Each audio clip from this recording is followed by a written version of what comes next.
నమస్తే, welcome to R Telugu. అయితే Mona Lisa మాయమైందంటూ ఫర్మాన్ ఖాన్ సోషల్ మీడియాలో ఒక వీడియోని రిలీజ్ చేసిండు. నిజంగా మోనాలిసా మాయమైందా, లేదంటే కావాలనే మాయం చేసి ఈ విధంగా నాటకాలు ఆడుతున్నారనుకోవాలా?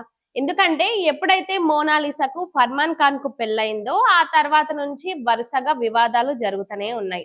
ఒక పక్క మోనాలిసాకు అసలు 18 ఏళ్ళు లేనే లేవు, 16 ఏళ్ళు మాత్రమే ఉన్నాయని మొదటి నుంచి కూడా వాళ్ళ తల్లిదండ్రులు మాట్లాడుతూనే ఉన్నారు. అయితే ఇప్పుడు అదే రియల్ అయింది. ఆమెకి కేవలం 16 ఏళ్ళు మాత్రమే ఉన్నాయని, తర్వాత ఫర్మాన్ ఖాన్ మీద పోక్సో కేసు కూడా పెట్టడం జరిగింది.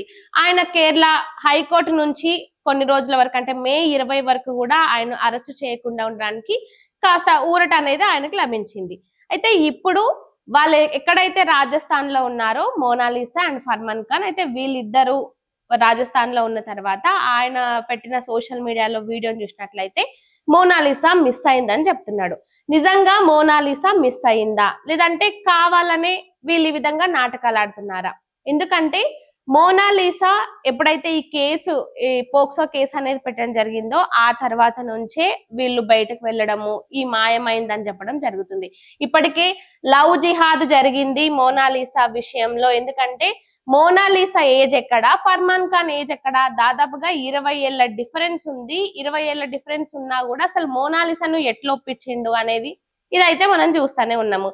మరి ఇప్పుడు నిజంగా మోనాలిసా మాయమైందా, లేదంటే మోనాలిసా అండ్ ఈ ఫర్మాన్ ఖాన్ వీళ్ళిద్దరూ కలిసి నాటకాలు ఆడుతున్నారా? ఏదైనా కూడా నిజంగా ఒకవేళ మోనాలిసా మిస్ అయిందంటే మోనాలిసాని కిడ్నాప్ చేయాల్సిన అవసరం ఎవరికి ఉంది? ఉంటే గాన ఖచ్చితంగా ఫర్మాన్ ఖాన్ కే ఉంటుంది. ఎక్కడైతే ఈమె పూసలు అమ్ముకుంటూ ఫేమస్ అయిందో అక్కడి నుంచి మోనాలిసాకు అసలు కష్టాలు మొదలైనాయనే చెప్పాలి.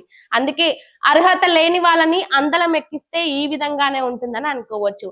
ఏదో పూసలు అమ్ముకొని ఆమె జీవితాన్ని ఆమె గడుపుతుంటే ఈమెని ఫేమస్ చేసిర్రు, సినిమాలు అన్నారు, తర్వాత ప్రమోషన్లు అన్నారు, అవన్నారు ఇవన్నారు, లాస్ట్ కి మోనాలిసా పెళ్లి చేసుకుంది. ఇక ఇప్పుడు ఆ పెళ్లి కూడా పెటాకులు అయ్యిందనే చెప్పాలి. మరి ఈ ఫర్మాన్ ఖాన్ నిజంగా మోనాలిసా మిస్ అయితే ఇటు పోలీసులను ఆశ్రయించడమో లేదంటే కోర్టులను ఆశ్రయించడమో చేయకుండా కేవలం సోషల్ మీడియాలో ఒక వీడియో పెట్టి మోనాలిసా మిస్ అయింది, ఒకవేళ మోనాలిసా కనిపిస్తే నాకు ఒక మెసేజ్ పెట్టండి అని ఈయన ఏదైతే వీడియోని రిలీజ్ చేసిందో ఇది చూస్తే అందరూ నవ్వుకోవాల్సిందే.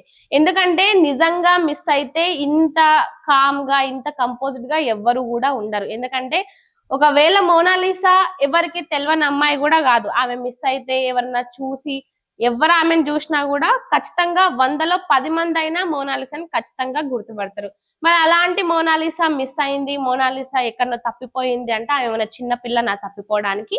సో ఇది ఖచ్చితంగా ఫర్మాన్ ఖాన్ ప్లానే కావచ్చు. ఎందుకంటే ఇప్పుడు ఏదైతే ఈ కేసులు ఇవన్నీ నడుస్తున్నాయో వీటి నుంచి కొన్ని రోజులు తప్పించుకోవాలంటే ఏదో ఒక డ్రామా ఆడాలని ఇద్దరు కలిసి ఈ విధంగా అయినా చేయొచ్చు, లేదంటే నిజంగానే మోనాలిసాను కావాలనే దాచిపెట్టి లేదంటే ఏదో ఒకటి చేయాలనే ఆలోచనతోనన్నా ఇది జరగచ్చు. ఇప్పటికే వాళ్ళ తల్లిదండ్రులు అయితే మోనాలిసా తల్లిదండ్రులు మోనాలిసాను మాకు మాట లేకుండా దాదాపుగా 15 రోజుల నుంచి కూడా ఆమెను మాతో మాట్లాడనివ్వట్లేదు, ఇది ఖచ్చితంగా ఫర్మాన్ ఖాన్ పనే, ఇది కావాలనే చేసిందంటూ ఆ తల్లిదండ్రులు మాట్లాడుతున్నారు. మరి చూడాలి ఈ మోనాలిసా కేసు ఎన్ని మలుపులు తిరుగుతాయో. ఇప్పటి వరకు అయితే మోనాలిసా మిస్సింగ్ అంటున్నారు, మరి నిజంగానే మిస్సింగ్ గా ఇదంతా పక్కా ప్లాన్ అనేది తెలియాల్సి ఉంది. సో దీని గురించి మీరేమనుకుంటున్నారో కామెంట్ రూపంలో చెప్పండి.